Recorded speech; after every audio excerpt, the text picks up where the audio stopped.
There is a rule that appears across almost every vampire mythology, in almost every culture that has produced one. The rule is consistent. The vampire cannot enter the house unless invited. It does not matter how powerful the creature is, how ancient, how hungry. The threshold holds. Without the invitation, all that is waiting for you on the other side of that door is a thing that wants in and cannot reach you. With the invitation, with that specific voluntary act of lowering the threshold, you have not made yourself vulnerable. You have made yourself complicit. Folklore is rarely interested in the monster. Folklore is interested in the human being at the door. The question that survives across centuries and cultures and retellings is not what the creature is capable of. It is, why did they open it? Why, standing at the threshold with full knowledge of what was waiting, did the person on the inside say, "Come through"? This video is about a man who invited the monster in, with his eyes open and his voice steady and the full technical fluency of someone who understood exactly what he was asking for. This is a story about what that invitation costs, and why for some people, the invitation was never really a choice at all. Picture a bingo hall. It has low suspended ceilings and folding tables and fluorescent lighting that makes everyone look vaguely unwell. The parking lot holds maybe 100 cars, and the merch table is two 6-foot banquet tables pushed together. And the ring sits directly on a hardwood floor because there is no budget for a raised platform. Now picture a man in that same bingo hall wearing a $3,000 suit, fully fitted, pocket square, dress shoes, and cufflinks. Now picture the pyrotechnics, shooting actual controlled fire toward the ceiling of a building that was not designed to receive it, funded entirely out of pocket by the man in the suit, at a cost that dwarfs his appearance fee for the night. This is Cody Rhodes on the independent wrestling circuit in 2016, 2017, and 2018. A man who walked away from the largest wrestling company on earth, walked away from guaranteed income, from the security of institutional backing, from the infrastructure of a global corporation, and then immediately began spending his own money to present himself as though none of that was ever in question. Here's $45. It's $20 more than they were going to pay you. In rooms where half the audience drove less than 40 minutes to get there, for crowds who paid $40 a ticket and brought their kids. People asked at the time whether this was hubris, whether the suits were vanity, whether the pyro was the behavior of a man who had fundamentally overestimated his own importance. They were asking the wrong question. The right question is, what was Cody Rhodes so afraid of that he was willing to spend that kind of money to keep it at bay? Because the suits were never about ego. The pyro was never about the crowd. The entire architecture of that presentation, the deliberate, expensive, obsessive insistence on performing as though the stakes were already enormous, even when the venue demonstrably disagreed, was an argument addressed to someone who was not in the building. It was addressed to his father, and his father had been dead for over a year. Here's what this video is actually about. It is not about the steel steps that crushed him, the blood on the white shirt, and the championship belt clutched against a chest that could barely breathe. Those events are recent, and they are where the story currently lives, and we will get there. But the thing I keep returning to is not the violence itself. It is the moments right before it. The footage of Cody Rhodes standing at that table in white, where you can watch him make a specific choice. And the question that pulls me back is why? Not why Randy Orton did what he did. That question has answers, and the answers are darker than most people have allowed themselves to look at directly. We will get there too. But why Cody Rhodes stood at that table and invited the monster in? Because I think he knew. I think somewhere in the architecture of who Cody Rhodes is, built before he had language for it, running below the level where a single betrayal can reach, he understood what he was asking for. He understood the specific nature of the risk. He understood, with the clarity of a man who had driven that darkness between cities at 2 a.m. and stayed in the room when the room required staying, exactly what happens when you open the cage door. And then he told the monster to come through. His exact words moments before the attack were a direct address to Randy Orton. Because I'm sure you're hearing the voices in your head, and when the bell rings, that's what I expect. That's what they expect. That I get the legend killer. That I get the youngest world champion in company history. He gave Randy permission. He called for the monster by its name. And then, as though that weren't enough, as though he needed to make sure the wound went all the way down, he said, I will always love you. unconditional love as a provocation, tenderness as the trigger. That is not a man who miscalculated. That is a man who knew exactly what he was loading and aimed it directly at himself. Because Cody Rhodes does not know how to be a hero without a monster worthy of him. And that psychology, the one that made him great, the one that built everything, is the same psychology that left him bleeding out on the arena floor in Phoenix, soaking through a white dress shirt. This is a story about the cost of always needing the story, about the specific, gorgeous, devastating trap of being a man who believes, genuinely, irreversibly from the marrow outward, that the narrative resolves in favor of the people who deserve it. To understand how a man arrives at a moment like this, you have to go back much further than Phoenix.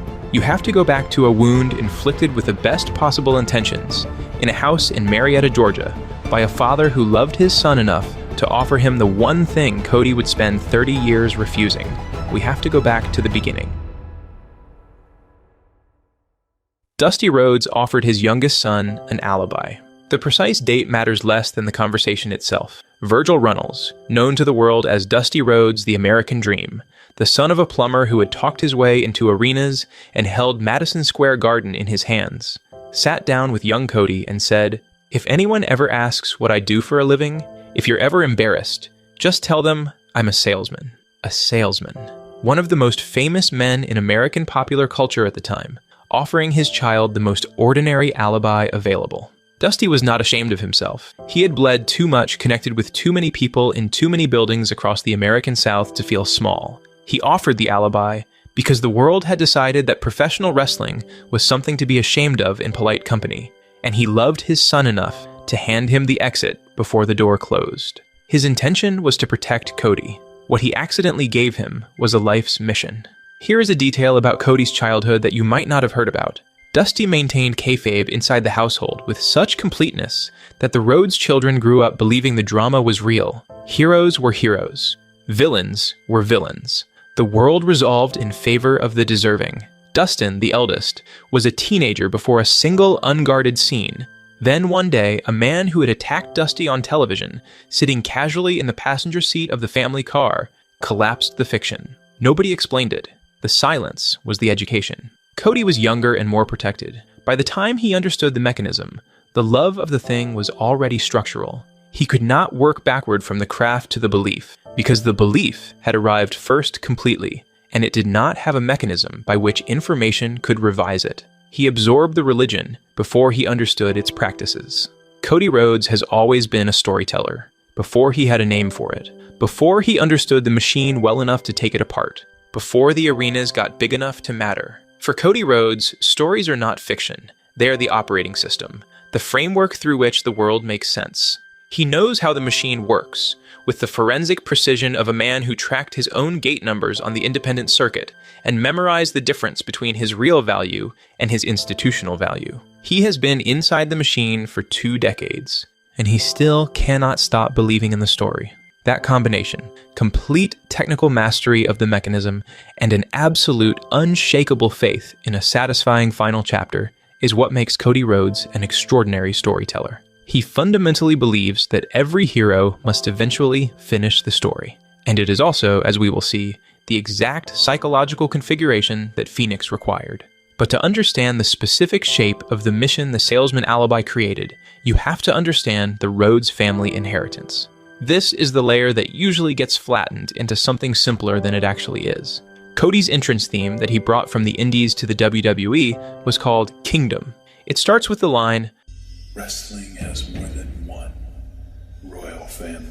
He chose those words deliberately, had them written, because the institution that he was sure he will return to had spent decades telling the Rhodes family the opposite, that there was only one throne, one name above all others, and theirs was not it. Dusty Rhodes built the Rhodes name into one of the most consequential in the history of this industry. The American Dream persona was a covenant with working people who recognized themselves in a big, imperfect man who refused to perform smallness. And the institution's response to that was systematic. For most of the 1980s, Dusty had been the creative architect of Jim Crockett Promotions, the NWA territory that represented the most organized resistance to Vince McMahon's national expansion. He had booked the opposition, built the pay-per-view model at Starrcade that predated WrestleMania. He was, in the most concrete professional sense, the enemy. So when the territory collapsed and Dusty arrived in the WWF in 1989, Vince had already been taking his shots. He had named Ted DiBiase's lowly manservant Virgil, which was Dusty's real first name, for no reason other than the pleasure of the insult. What followed was the polka dots, a comic costume designed to deflate a performer who had arrived with too much pre-existing gravity. His eldest son, Dustin, built Gold Dust, one of the most genuinely transgressive characters the industry has ever produced, partly as a way to survive the pressure of the Rhodes name, to be visibly, theatrically, deliberately something other than Dusty. And when Goldust gained momentum and became controversial, the institution leaned into the controversy for publicity and burned through it until there was nothing left. Then, when Cody arrived and started to develop real traction, the company handed him a face-painted cosmic character derived from his brother's act of escaping their father. Think about what that triangle means. Dusty creates the Rhodes identity. Dustin builds Gold Dust, partly to survive the pressure of that identity. And then the institution takes Cody and hands him a costume derived from his brother's method of escaping the same pressure Cody was also under. He was contained inside a character that was itself a response to the prison he was trying to escape. 3 generations of the same wound, nesting inside each other. And through all of it, the belt that was becoming the industry's central object, the WWE Championship, remained untouched by the Rhodes name in the way that mattered most. Dusty had performed in Madison Square Garden, worked creative for the company, influenced the narrative architecture of a generation of television. The one thing he had not done was hold that particular belt. That absence is not a minor biographical footnote. It is the specific gap around which Cody Rhodes would eventually organize his entire existence. The story was incomplete. Here is the other thing his father gave him. The thing that is harder to name. There is a specific kind of damage that a great inheritance inflicts that no one talks about because the damage of it is invisible. It does not appear in incident reports. It does not generate institutional asterisks. It shows up in the inability to stop, in the insistence on continuing past the completion point, in the expression of a man standing at the center of 65,000 cheering people on the night he finishes something for his father, holding the championship above his head, and the expression is not purely joy. The damage of a bad inheritance leaves a paper trail. The damage of a great one is the thing you carry in your chest for 20 years before you understand what it is. Dusty died on June 11th, 2015. He did not see the Royal Rumble win. He did not see the WrestleMania loss that made the eventual victory mean what it meant. He was far gone before any of it. Cody requested his WWE release 11 months later. The timing is not incidental. The Stardust costume had become intolerable, not simply because it was bad television, though it was, but because it placed him in the costume built to bury the Rhodes name in a company that had chronically undervalued it, while the man who made the name mean anything was newly dead and could not witness how badly the institution had gotten it wrong. He walked out. His wife Brandy walked out with him 3 days later, sacrificing her own stable income because she understood the cost of departure and agreed it was worth it.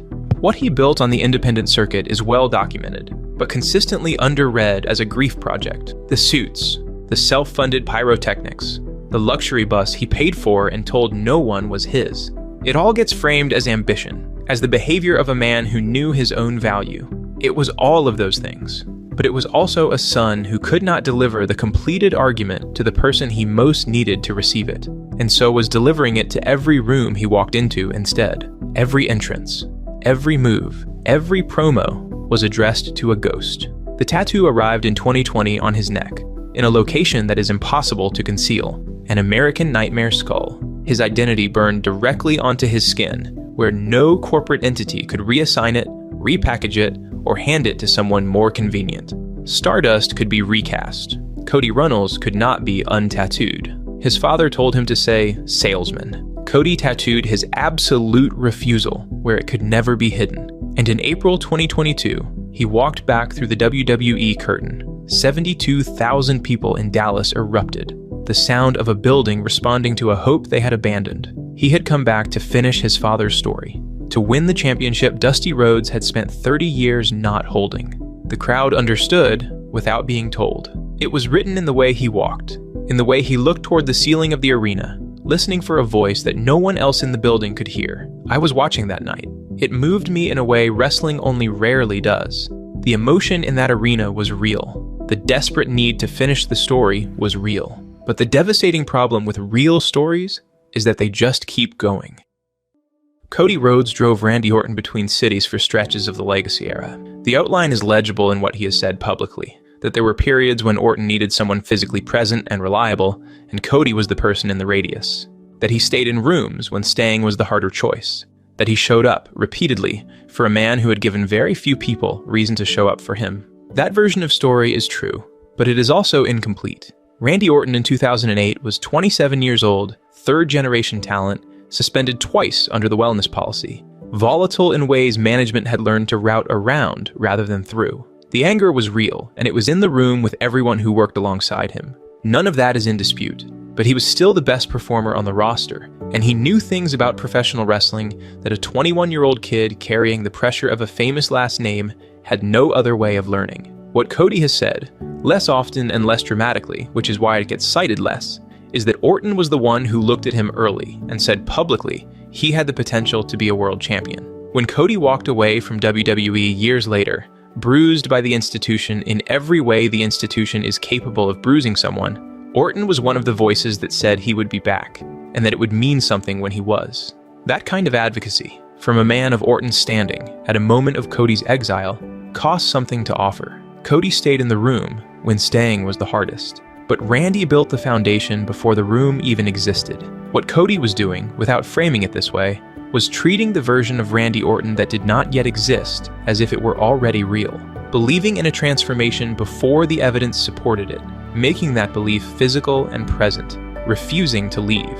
That is the specific act that generates the kind of debt that does not have an interest rate, something older and less negotiable than money or favors, the debt of being seen clearly at your worst and having someone stay anyway. Randy Orton has said, in the plainest language he has used about another human being, that if it weren't for Cody Rhodes, he might not be here. Cody filed that statement in the place he stores everything that confirms the story. Then came the surgeries, the double lumbar fusion, 2 years of recovery that included, by his own account, like I was having panic attacks. 2 years of enforced stillness that gave a man who had never stopped long enough to examine himself no choice but to sit inside the examination. The man who came back was patient in ways his earlier career had not been, generous in the ring, articulate about his own psychology in ways that would have been unrecognizable in 2008. And Cody Rhodes, who had been carrying the earliest evidence of what Randy Orton was capable of being for 15 years, watched the returns come in with the quiet joy of a person who had invested before the evidence existed. Now here's the thing about Cody Rhodes that needs to be addressed plainly before we move anywhere else. His championship reign was drowning him. The story the crowd had invested in ended the moment he held the belt above his head. What came after was just emptiness. A completed story running on television with nowhere left to go. A champion who had already finished his arc, and an audience developing the specific restlessness that comes from watching a man who no longer seems to need their help. The cruelest thing a completed story can do to the person inside it is keep going. Because Cody Rhodes without a monster is a fundamentally different proposition. The chase, the grief project, the unfinished inheritance, the underdog carrying 30 years of his father's absence into every arena. That version of Cody Rhodes was one of the most compelling figures this industry has produced in a generation.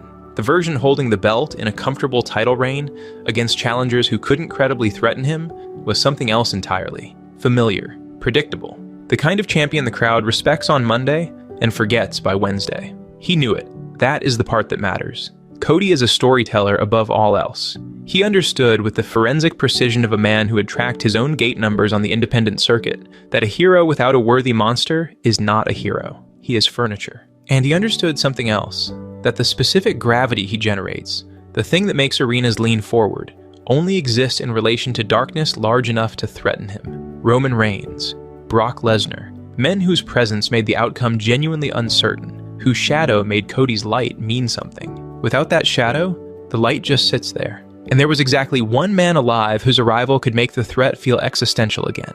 One man whose history with Cody ran deep enough to make the betrayal mean something real, rather than something scripted. One man whose monster properly awakened would remind 60,000 people in an arena why they had invested in Cody Rhodes in the first place. And that monster had never left. It had only been sleeping. And the storyteller, drowning in the silence of a completed story, reached across 15 years of genuine love and woke it up. SmackDown, March 13th, Phoenix. The WrestleMania contract signing. Cody in white, because the white is his color of choice whenever he is prepared to bleed into something symbolically significant. He delivers the promo with the fluency of a man who has been rehearsing this address for decades. Closes with the provocation dressed as tenderness. I will always love you. Orton signs the contract, followed by a hug. Then the low blow, the broadcast desk. The steel steps driven into Cody's skull with the specificity of a man delivering a message rather than committing violence. The white shirt goes the way white shirts always go in this story. What the crowd was watching was not a heel turn. It was a demolition. The monster had not emerged reluctantly. It had been waiting. Cody Rhodes got exactly what he asked for. The storyteller, drowning in the silence of a completed story, reached across 15 years of genuine love and woke it up. What he was doing, in Phoenix, in white, at that table, it was not a miscalculation. It was a prescription. The monster was the medicine. The betrayal was the plot he needed. The blood on the white shirt was in the most literal sense Cody Rhodes has ever produced. The story continuing. But the problem with prescribing your own darkness is that the darkness does not know it is a prescription. It only knows it has been invited in. And a monster that enters through an open door does not feel obligated to leave through one. Cody Rhodes got his story back. What he does not yet know is what it is going to cost him to finish it this time. WrestleMania 40, Philadelphia. The championship above his head. 65,000 people on their feet. The completed inheritance. The finished family business. Every thread of a 30-year story pulled tight in a single moment. And then the next episode of SmackDown aired, and he was still in it. Still champion, still required to show up and be the hero in a story that had already delivered its catharsis and had no clean mechanism for generating another one. This is not a wrestling problem. This is what real life actually is. Fiction has the structural mercy of an ending, the point where the author closes the book and the characters stop being required to exist. Real life does not extend that courtesy. The war ends and the soldiers come home, and then they have to figure out breakfast. The championship gets won and the confetti falls, and then the next challenger is announced, and the whole apparatus of consequence starts again. Completion in real life is not an ending. It is just a door that opens into another room. Cody Rhodes, who has built his entire identity on the belief that deserving something is sufficient reason to receive it, won everything he deserved and discovered that winning did not stop the requirement of being Cody Rhodes. What Phoenix represents is not a story going wrong. It is a story behaving exactly like stories behave when they are real, which is to say, continuing past the point where you needed them to stop. The monster Cody woke up in Randy Orton is a consequence. Consequences do not have scheduled conclusions. They have the duration they have, and they end when they end, and the ending is not negotiated with the person who initiated them. The storyteller's faith that the structure rewards the deserving, that the correct amount of sacrifice produces the correct outcome, is a faith built for fiction. It works in fiction because fiction is authored. Someone decides when the hero has suffered enough. Someone draws the line where the darkness stops. But nobody is drawing that line for Cody Rhodes. He will stand across from Randy Orton at WrestleMania 42, and the match will end and a winner will be declared. And whatever the result is the morning after will arrive with the same indifference the morning after WrestleMania 40 arrived with. The belief will still be running. The story will still be generating its next incomplete thing. The man who cannot experience resolution, only continuation, will wake up and find the next absence waiting. You cannot finish a story you are living inside.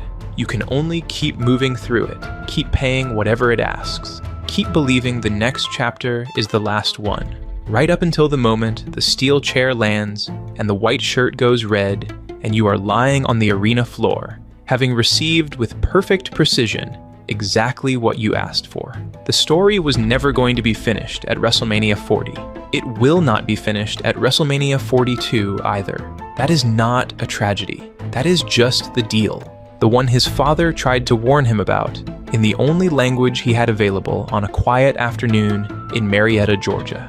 A salesman, an alibi, an exit, something outside the story. But Cody said no. He tattooed his refusal on his neck and walked back through the curtain and called it finishing the story. So the story did what it always does. It held him to it.